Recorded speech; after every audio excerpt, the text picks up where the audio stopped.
thing, and this goes with Taylor, with the squirrel, with any like complex tail or limb that I like to do, is I'll draw it out with the grease pencil tool first in Maya. That way I can kind of plan it out, make sure the animation will work, and then I just match the poses to what I want. This way it's easier to figure out if it actually will work in the first place. And then if you feel like it could be tweaked, it's easier to redraw it than to repose a whole tail. In terms of like pushing the pose and making sure that the pose isn't deforming too much, that's always a tricky thing. And this goes with almost any rig.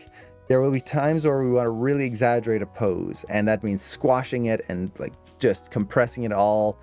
And you can start getting some really bad deformations. In those cases, there's two things you can do. You can either reduce the pose, so make it less extreme so that it doesn't start breaking or deforming, which is okay, but it doesn't let us exaggerate as much as we want to. Or you can find ways to bring the rig back into place. So if the squirrel tail has scale controls, scale the tail back up into place, and you just kind of shape it to be where you want. It's more manual, but it lets you get more exaggerated posing. This is something where, as animators, sometimes the computer won't give us what we want. Either the pose won't give us, like it starts deforming in weird ways, or the graph editor is going to not give us what we want. A general rule that we as animators, especially CG animators, when we're dealing with the computer, a general rule to have on hand at all times is if the program isn't giving you the pose you want, you make the pose you want. You put it where you want it to be. And this can be very tricky. It's very, very tricky because sometimes it involves creating blend shapes and all of this stuff. But we don't let the computer dictate what we can and cannot do as much as we can. Sometimes you have no choices. Sometimes the rig is just, it's not going to be able to do what we want. We're just pushing it too far. It's breaking. It's not possible. But we can at least try. So, yeah, something to consider in this case. Try to scale the tail if you can in certain ways, if it's possible. If not, I would just reduce it a little bit. This is going back to the talk about timing and spacing charts. So what are the differences between timing and spacing charts? So I drew out this quick little bouncing ball example. So you have your main ball here. Let me get a bigger brush there. This is your main ball right there. And it starts on frame 1. It'll fall and hit the ground, hits on frame 12, bounces back up, it gets to the peak at around, like, let's say 22, and then back down, back up, down, up, and so on. So that's our timing. The timing of the ball is when it reaches the peak and when it hits the ground. So when you're doing a timing chart is really basic. It's figuring that timing out. So a timing chart is basically like this. Like, I just drew this out really quick. It's a straight line with little tick marks, and at every fifth one I make the fifth one a little bigger, and I mark down like 5, 10, 15, 20, and I went all the way to 100 in this case. And this is basically your timeline in Maya. It's just the timeline. So when you've got your planning and you're trying to figure out where your timing is going to go, we would go, okay, so the ball is in the air on frame 1. We would put an X on frame 1, and that would be the timing for the first frame. And then it hits the ground on frame 12. Let's go with an arc for the top of the bounce on frame 1, and then on frame 12, let's put an X. So we can see this is a peak of a jump, and this is an impact. And then as we were planning our animation, we would then go to frame 22. This is another peak. Next one is frame 32. So impact, frame 40, peak, 46 or 40, yeah, 48 is impact. And you just keep going like that. And soon you'll have a timing chart. That's really what a timing chart is. It's just showing you the timing. Now, a spacing chart, this is the one that a lot of animators have lost the ability to understand, because timing or spacing charts were done a lot in the old days in 2D animation. But thanks to Maya and 3D animation, you've kind of lost that knowledge. Yeah, the graph editor kind of took over. But basically how it works is you have these charts. So we have this one from frames 1 to 12 and then 12 to 22. So let's say that's from 1 to 12. So from this first drop and then back up to here. Or if we wanted to do this whole arc, let's go to 32. So let's go from 12 to 32. So how do you figure out a spacing chart? How do you write one? Well, a spacing chart is figuring out the spacing. So what is our spacing on this first drop? So we've got the start here and the end here on the ground. Let me pick a different color so they stand out. So that's not going to stand out. Pick the color that doesn't show up. So they're there, and then we have this line, and that's where our ball is dropping. The ball starts here. That's the starting point. And as it falls, the spacing will be small at the beginning. It's going to be very tight. It's not going to move a lot per frame. And as it falls, as we continue going, the spacing is going to get bigger and bigger and bigger and bigger. So you can see the gap between each tick mark is bigger and bigger. That's spacing. That's what spacing does. Is if it gets narrower, it's slower. If it gets bigger, it's faster. So looking at that, what we have here, that's a spacing chart where you have your start, your end, and you figure out the spacing from frame 1 to 12. But what the animators did is they would take those, and rather than having them drawn next to the movements, they pull those over and straighten the curve into this. So what you would have is 1, 2, 3, 4. You don't have to worry about making it perfect with all the keys. You have to. Just match it to the one you already did. There you go. Yeah, something like that. So you'll see it's basically the same thing. It's just pulled off to the side, and generally they would label these. So this would be A, and this would be A, and then this would be B. So 12. So we start on 12, which is down at the bottom. Then we go all the way to 32, and we'd probably mark the middle here as 22. So that would be the peak of our jump. So no, again, thinking of our spacing, what does spacing do when a ball bounces up? It starts fast and then slows down. So it'll start fast and gradually slow down. A few too many there. Let's just simplify this. So there, there, there, and there. And then as it falls back down, it's going to speed up. So there, there, there, and there. And there you go. That's the spacing chart for this entire bounce from 12 all the way to 32, where the ball goes up and then down. And that's it. That's a spacing chart in a nutshell. So that Arnie, so the in-between dashes in the spacing chart do not represent the frames and only shows the actual spacing of the ball.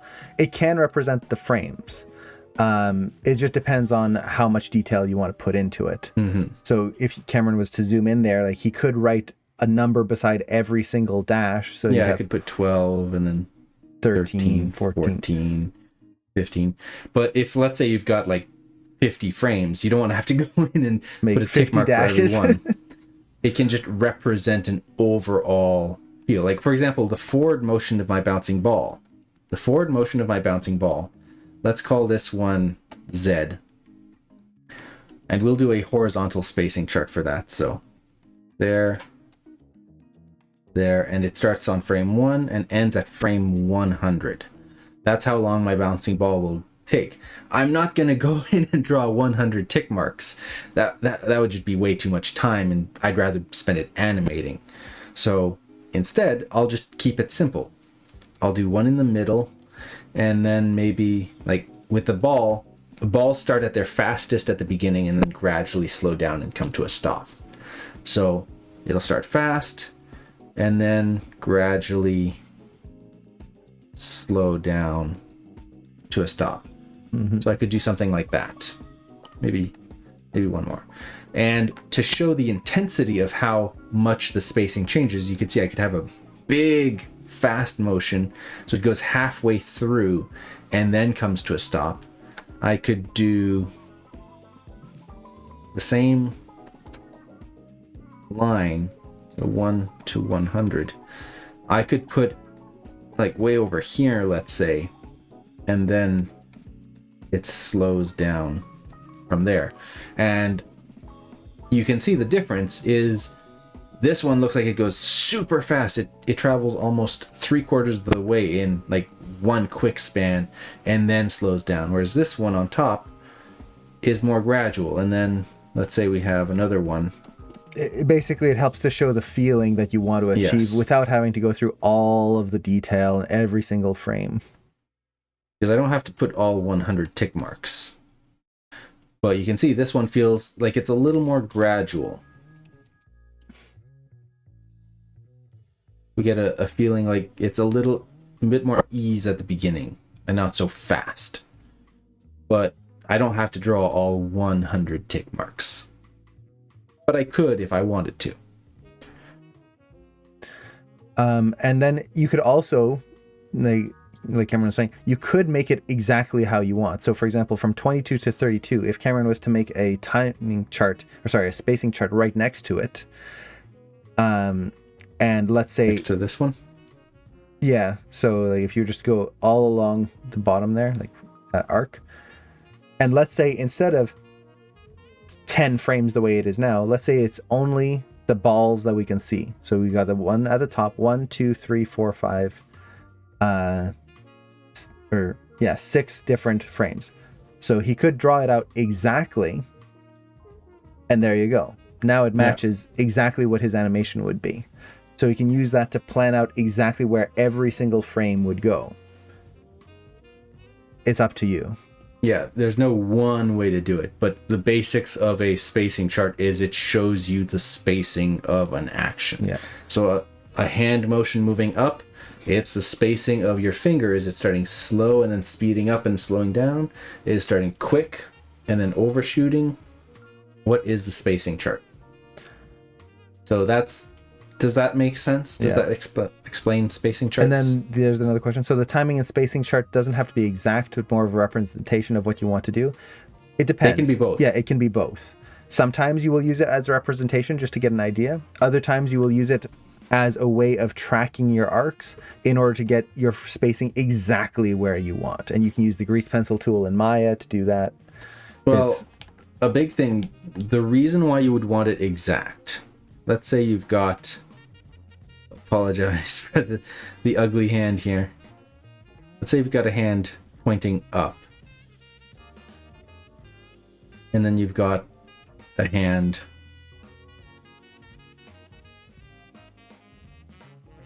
pointing down. So there you go. He got fancy at the end there. He's got a little pinky. Yeah, a little pinky race. The motion of the hand is going down.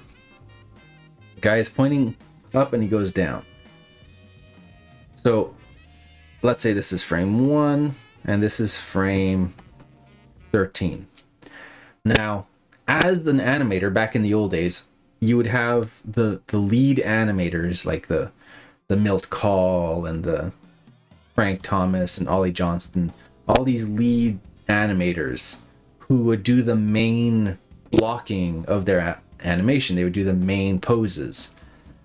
And they would use spacing charts to tell the in-betweeners, the one who come in next and do the in-between drawings to clean it up.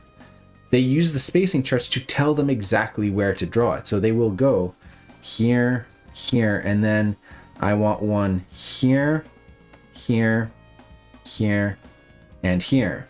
And then like maybe there. And maybe a little bounce back this way, like that. So that bounces back the other way. So you get this settle. Now, this is important because they know what their animation is. So when the in-betweener comes in, they know, oh, I'm not going to put the finger here, the point of the finger. It's going to be over here. So that's one of the reasons why having an accurate spacing chart is important. But if you're only doing it for yourself, you don't need it to be super accurate unless you're that prone to forgetting the spacing you had in mind. The only time you'd really use it exactly on your own work is when you're tracking your arcs and then tracking your spacing in the shot itself. Yeah. You don't. Yeah, that's a good way to track your spacing, is you draw this and figure out, oh, does my finger do like this, and then there's a little pop, and then another like hold here, and then it goes over. If you're getting these holds and these like stops in your animation, you'll know that you've got poor spacing. Mm-hmm. So that's where you would want to track that. Now, the reason I want to bring in a complex shot is because the things I'm going to show and the things that you're going to be learning right now on this bouncing ball and understanding the graph editor, they all apply to even the most complex shot. It's all the same thing. Bouncing ball, super complex character, same thing in terms of a graph editor. So we've got this animation here. Character doing a flip, and there we go. Catch up. There we go. Catches the rod, and we get all of this. Okay. So let's take a look at the graph editor. So I'm going to look at the root control of the character, or I shouldn't say the root, the cog control. This is the character's control that moves them forward. And if we open the graph editor right now, we get this, which is a big mess of colored spaghetti. There's just a lot of information here. A lot of different things going on. How do we start understanding this? Well, a few important things to keep in mind when you're looking at the graph editor. One, basic navigation. You need to know how to move around in the graph editor. So just like a viewport, if you hold down Alt and right click, like in a viewport here, you'll zoom in and out. Graph editor, Alt, right click, zoom in and out. Now I'm assuming you're using Maya. No, wait, you're using Blender. So controls are going to be the similar. Just use the hotkeys for that. In Maya, if you hold down Alt and middle mouse drag, you can pan. Blender should have a similar thing. And then this is a very important one, and Blender should have this. I believe I remember this. There should be a stretch feature, which is basically when you zoom in and out, sometimes there's going to be a section on a curve where you want to see a little bit more detail. So for example, maybe I'm trying to clean up this section right here, but we can see like the changes are so tiny that we can't really see them. So in Maya, if you hold down Alt and Shift and then right click drag, you can actually stretch that. So that little section that we saw that had very little change is now this. We can really see those differences in there. This is what will allow you to polish stuff in the graph editor. If you are not using that, and again, Blender should have a similar thing, you are not going to be able to use the graph editor efficiently. It's not going to be super helpful for you. This suddenly makes the graph editor an amazingly powerful tool. So whatever it is on Blender, learn it, get used to it, make it like second nature. Whenever I'm using the graph editor, I'm always zooming in, zooming out, panning, and then stretching. That's just part of the whole process. Now, next thing with the graph editor is typically you want to focus on 1 or 2 channels at a time. Looking at all of them like this really is just a mess of colored spaghetti. And if you select multiple controls, oh god, it's just terrible. Too much information. So try to focus on a few curves at a time. And then instead of like all of these attributes, I would focus on just 1 or 2 at a time. So for example, just the translate Y. There we go. Just the translate Z. That's the forward momentum. There we go. So just focus on just a few small ones. That is going to be what really helps you kind of narrow things down and avoid getting the overwhelming feeling. So with that, we now know how to navigate the graph editor, and we know how to simplify our view so that we can see things nice and clearly. Great. Now what? How do we look at the graph editor and how do we make sense of it? We look at all of these curves and they're all doing these different things, but how do we make sense of it? Well, no matter what curve you're looking at, whether it's a rotation curve, a translation curve, a scale curve, a foot roll curve, whatever it is, regardless of the animation you're working on, whether it's a complex character or a bouncing ball, there are 2 things that you want to look for in a curve: how steep it is and the direction it's going. That's it. That's all. Nothing more, nothing less. With those 2 things, you are going to be able to understand every curve you get. So, first of all, the angle of the curve. The angle of the curve tells you how fast something is going. If a curve is flat, it means that the object is not moving. If it's just ever so slightly tilted, it means it's moving slowly. And the steeper it goes, the faster it goes. So, this is my translate Z, my forward momentum. With this, I can see that the character is going slow here because it's flat. They speed up, they move forward quickly. They ease in, they slow down, it's slowing down. There's a little bit of a hold, moving hold. It's not perfectly flat. Then they speed up again, and then they slow down. We get this kind of linear motion, which makes me think the character is either walking or in this case probably doing the flip going forward. They speed up again, slow down, a little tiny speed up, slow down. This applies to any curve. So the translate Y, we have this moment right here. Slow, fast, slow. Translate Y in Maya is the up and down. That would be the translate Z in Blender, if I remember correctly. So this is the up and down curve. So the character starts off slow, they speed up, and then we get some hang time. There's this nice arc before they speed up again there. So with that, we can understand how fast a specific attribute is moving at a certain time. And again, that applies to anything.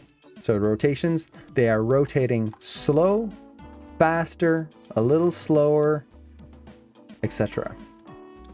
Now, the other thing we need to keep in mind is the direction of the curve, whether it's going up or whether it's going down. And this is one of the things that I see a lot of students struggle with when they start out is what direction should the curve be going? And the culprit for this is the bouncing ball, honestly. When you are animating a bouncing ball, let's kind of just do this super quick here. I'm just gonna animate a few bounces. So graph editor, and we need one more key.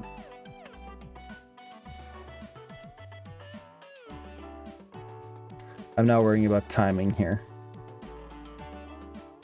Okay, so if I'm animating a bouncing ball here, we'll just keep it very basic.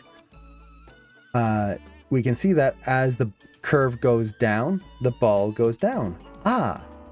As the curve goes up, the ball goes up. Aha! It means that you're going in these specific directions.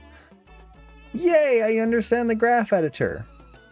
No, because the direction of these curves does not relate in any way to what you're seeing in the viewport in terms of a specific direction. And I can prove that just by moving my camera. So right now, as the curve goes down, the ball goes down. As the curve goes up, the ball goes up. Yay. What if I flip my camera? Like that. Now, as the curve goes down, the ball goes up. Great.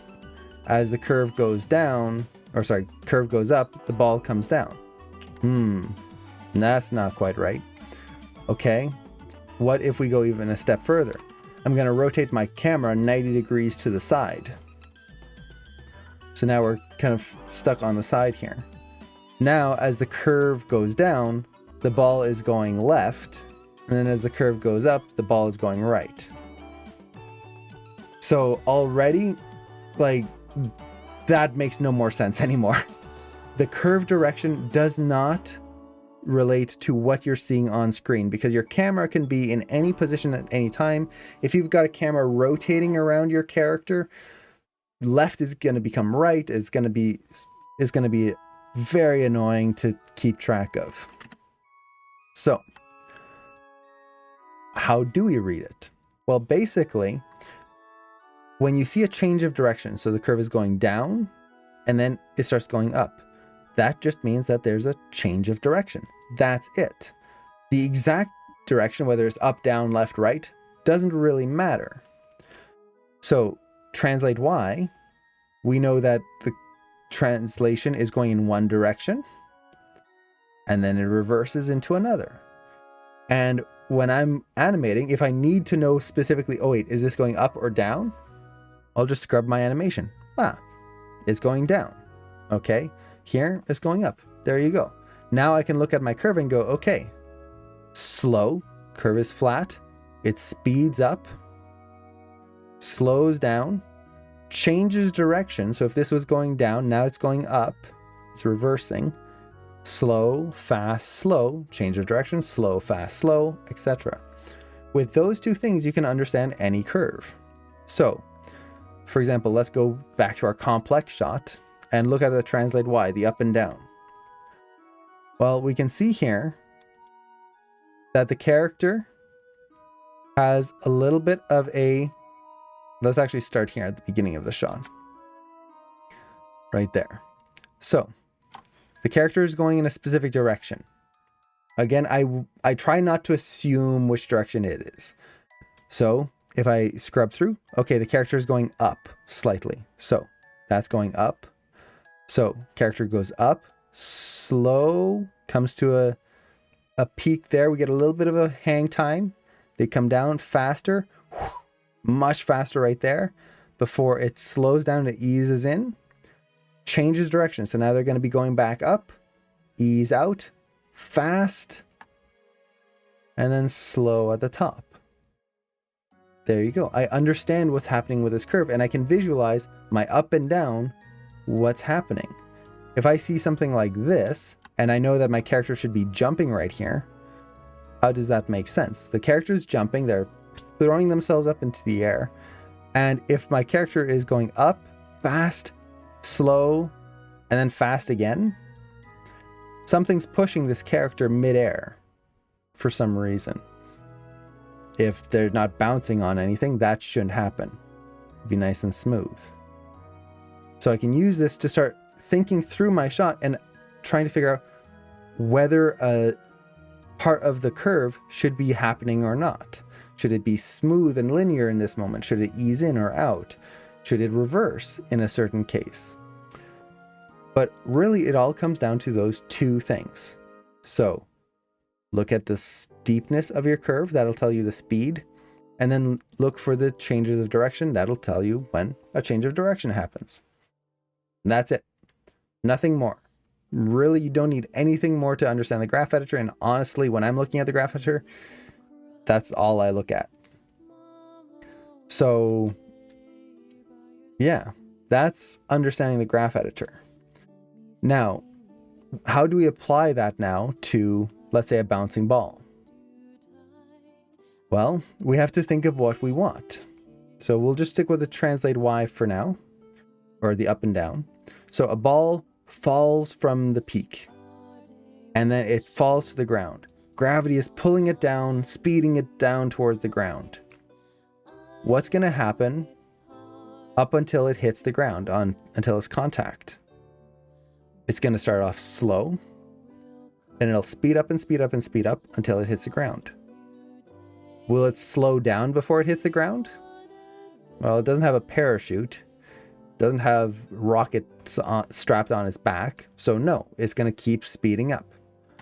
So I look at my graph editor. What do I see? Slow, fast, good so far. Slow, not good. Let's change that curve. Boop. Slow, fast, fast, fast, fast, into the contact. Yay. Great. Now, we bounce. It's going back up into the other direction. So if it bounces, what happens? It goes fast, it hits the ground, boom, bounces off, and then goes to the peak, slowly eases into the peak. Okay, what are we seeing here? From our key here, this is our contact. It's going below the ground. Now it's going below the contact, which is weird. And it's slow, then fast, then slow. No, it should be fast, then slow, nothing more. So I'm going to break my tangent here and you go whoop, like that. Now it's slow, fast, fast, slow. And I can just repeat that for all my bounces. Get a little bit more hang time on there.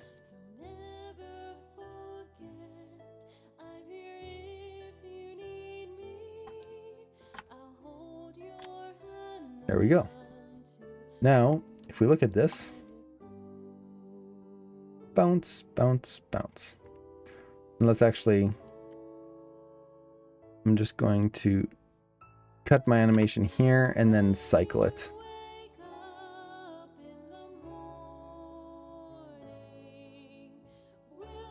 So now we can just watch it. There we go. Now it's bouncing. There we go. So we took our understanding of what we want to have happen in our shot, the ease in, ease out, fast in, fast out, all of that, and then we applied it to the graph editor and it works. So that's the power of understanding the graph editor. Just understanding, again, those two things, change of direction, the speed of the curve, is it's very easy to then build in your animation and just make it work. Now, again, easier said than done. There's a lot of little variables that can come in and make certain things more finicky, but really it just comes down to that. So yeah, that's pretty much it. Aside from that, the only other things in the graph editor are like specific tools, but that's very program specific. So for example, you have the different tangent types and you have like breaking a tangent, things like that. Again, that's very program specific. Usually the defaults are pretty good. So as long as you understand those core mechanics, you can make any curve do what you want. Yeah, so tangents, you should be able to break them in Blender. You can also change the tangent types. I forget how. Again, I've only used Blender like twice, which is definitely not enough. I need to use it more. I like Blender. The little I used it, I really enjoyed it. But there should be a way to break the tangents. Now, let's say you can't break the tangents. For some reason, you just can't. How would you fix it? Well, you would just add another key. So on the contact here, I would just add a couple more keys right near the contact and bring those up like so. It's the exact same thing, but now I haven't had to break the tangents. Okay, hotkey V, perfect. Thank you, FlowCube. That's awesome. The nice thing with Blender that I really like is whenever I have to talk about Blender and I have no idea what the answer is, there's always someone who knows the answer, which is really cool. So I just added a couple of keys here, and there we go. It looks pretty much the same without breaking any tangents. So breaking tangents or setting keys, that you get the same result. Once again, when we look at the graph editor, we don't really need to care about these other keys as long as we're understanding the curve. Slow, fast, change of direction, fast, slow. There we go. Now you'll notice that there is actually a little bit of an ease in right there. That doesn't really matter because we're doing that over one frame. Any little motion and weirdness that can happen here. So for example, I could do something like this, like that. You're never gonna notice it because you're going from one frame here to the next to the next. So any weirdness in there won't get seen. With that said, we want to avoid it because when you start calculating motion blur, if the curve is really weird like that, you're gonna get some weird motion blur stuff. But a little ease in like that's not gonna make much of a difference. Let's see. And Evalian, hello, how's it going? So let's see. Do you consider using a script that recreates gravity in keyframes a cheat? No, it depends on the goal. If your goal is to learn animation and learn how to create the feeling of weight, for example, yourself by animating it, I would consider it a cheat because the goal is to understand the mechanics that will allow you to do it yourself. Now, if you already know how to do it and it's just a matter of speeding up your workflow, yeah, there's nothing wrong with that. It's the same with Animbot. Animbot is a wonderful tool that has so many cool plugins and features. Is it bad to use it? No. If you already know what you're doing. If you don't know what you're doing and you're using it as a way of making your work better without understanding the fundamentals behind it, okay, that's cheating. So it really depends on what the goal is.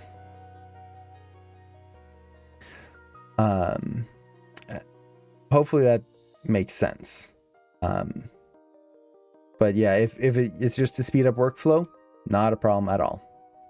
And this is the funny thing with animation is, in animation we cheat. It's part of the profession. Now this is where cheating has kind of a negative connotation where it really shouldn't. Normally when we think of cheating, it's that we are doing something to not do the work ourselves in a negative way. Well, in animation, cheating is doing something that means that we can skip a few steps and make our work faster. In the end, the result is the same. In the end, what the audience sees is going to be no different. But we just saved ourselves maybe hours of work. So cheating, as long as you understand why you're cheating and how to do it normally without having to cheat, is not a bad thing.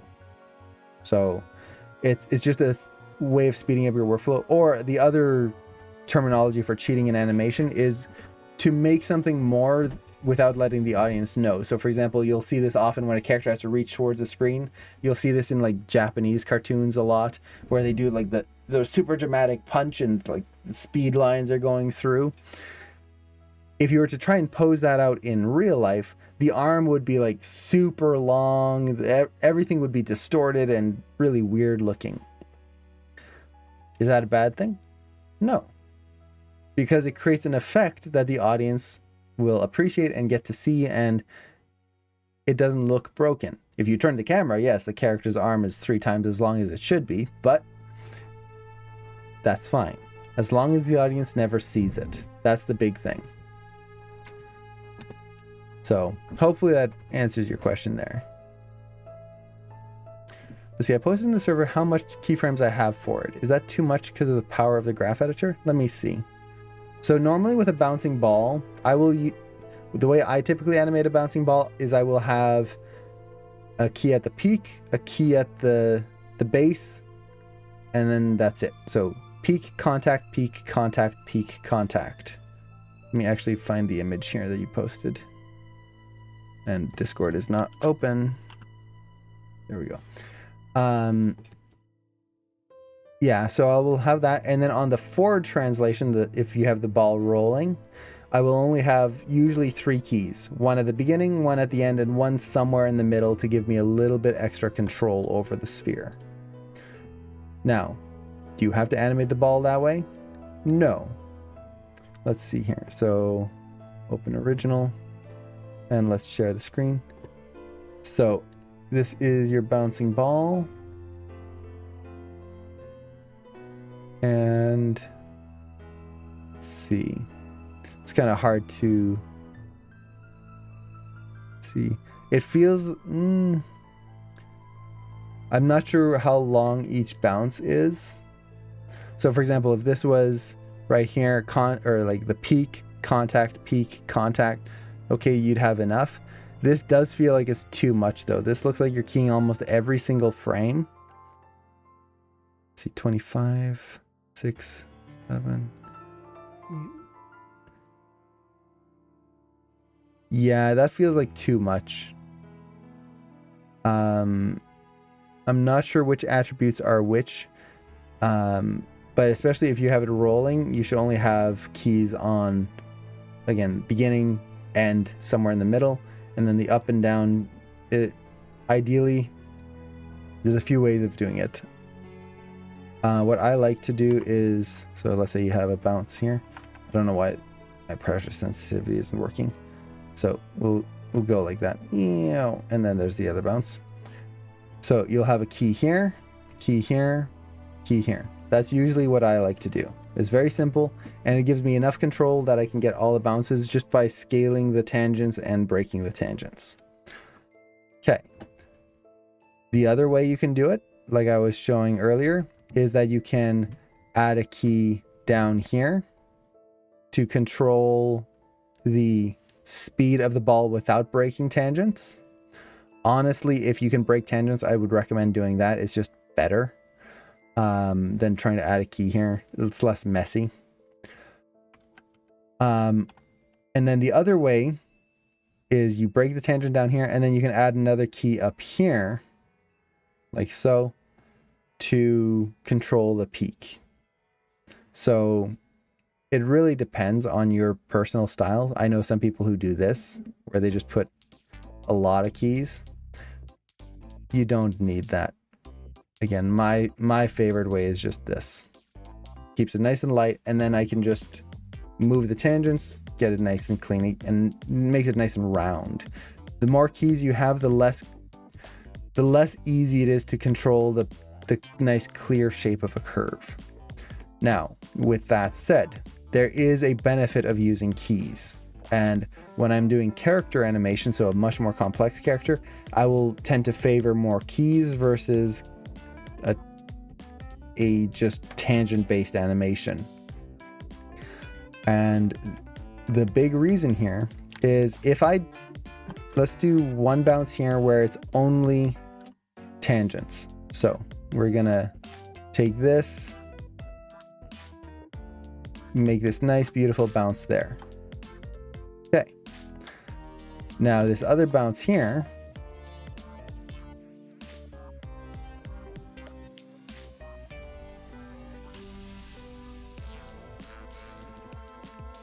we'll do it with keys, but with no tangents. So I'll set a key here, bring it up. Let's even reset this and then set another key maybe here, like that, and then there. So we've got two bounces that are very similar, and I'm actually going to use this and just round it out a little bit more. Okay. Yeah, getting picky there. So we've got two bounces, and just looking at the curve, they are almost identical. So why is one better than the other?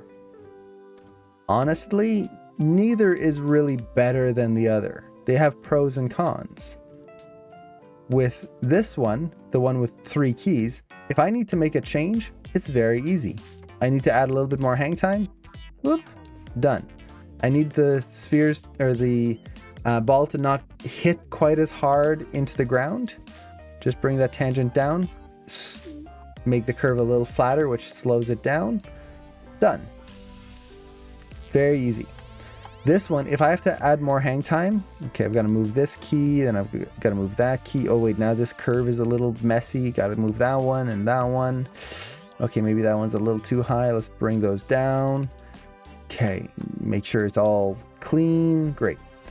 Okay, now I need to make sure that the balls don't hit quite as hard into the ground. Okay, take this, move that down. Take this, move that down. Okay, now this is getting a little bit of a pop here. Move those down. It's a lot more cleanup here because you are having to shape everything yourself. It is a pain. But there is isn't controlling ease in and out harder with tangents? No. With tangents, if I had to control the ease in and out, for example, I want this to ease out a little bit more. Yep, there you go. Ease out. To get very precise, okay, certain times, it'll be certain areas it'll be harder, but it really depends on what you're used to. Now, what is the pro about having more keys? Well, the big one is, imagine we only have 2 curves here, like 2 bounces. Imagine if we've done a whole animation. We've animated 100 something frames and we've worked on all of our tangents throughout the entire shot. That's a lot of tangents that you've just edited. Now, imagine maybe you've selected your curve and somehow you hit a hotkey without realizing it and you reset your tangents. Boop, like that. And you might not notice, and you might keep working and you'll do some other things, and then you'll come back to your curve and go, what the heck? All of your animation is gone. It's been reset because the tangents have been put back to normal. That means that you now have to redo everything. That's happened to me a couple of times when I was a student. It sucks. It is not fun. But look at our keys. Because our keys are set, they are locked in there, nothing changed. And even if something did change, it would be a tiny little tweak to get it back to where it was versus having to rebuild everything. So, tangents typically are easier to get smooth motions because you have less keys to deal with and you're having to shape the curve less. But keys save your work. So, does Maya not have a Control Z reverse in action? Yes, it does. But imagine you didn't notice it right away. Maybe this happened, so I was animating and this was all perfect and I, reset the tangents, but I didn't notice. So for another half hour, I'm working, I'm doing a whole bunch of stuff. Maybe I'm animating another character, I'm coming back, and my curve is gone. I can't undo because that means I'm going to lose all the work that I've just done on the other character. So what do? I'm stuck. I either lose all the work that I've done for the last half hour, or I have to rebuild this whole curve and I'm losing work either way. So in general, I try not to over rely on tangents. That's not good.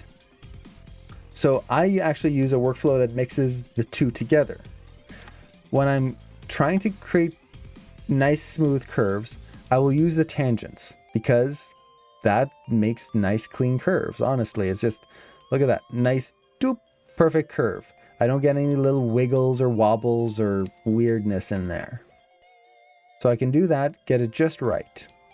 Now in Maya, there's a tool called the insert key tool. You can activate this by holding down the I key. Blender, I don't know if it has something similar. I would assume it does. But if I hold down I, you'll see my cursor changes. I can now just middle mouse click on my curve and add keys. And you'll notice that the curve stays exactly the way it is. Now I can just add some keys in here. Let's make that nice and even. Right there. And then there. Voila. So I took the curve that I made with a tangent and then simplified it. Done. But now if I accidentally reset, I don't really lose any animation. So I use the tangents to get the curve in the first place, and then I inserted keys to save it. Now, let's say we need to adjust the curve later. Maybe I noticed that something's wrong right here. Well, I could, okay, try coming in on one key, then another. Let's actually make this, like, let's say you have a really complex curve and you're getting this. You've just got a lot of keys for some reason. Okay, we've got to adjust this curve. Yeah. Oh, come on. Oh no, that's got a little wiggle in it. Oh, and then when you get into this stuff, it's so nightmares. Oh God, why? No, just delete those keys. Boop. Take your tangents. Done. Get exactly how you want it. Insert those keys back in. Done. Don't be afraid to delete keys. Honestly, if you need to just quickly get rid of something and smooth it out, nuke it, use the tangents to get the nice smooth curve, insert your keys back, you're back to where you were and you're done. So yeah, it's much better that way. Let's see, changing tangents for ease, change the line of movement at the same time. I have this problem which when I change tangents, the spacing change, but I can't keep the same line of movement. Is there any problem in my way? I'm not sure if so change tangents for ease, change the line of movement at the same time. So that's normal. If you're changing the spacing, it's going to change your arc as you go through.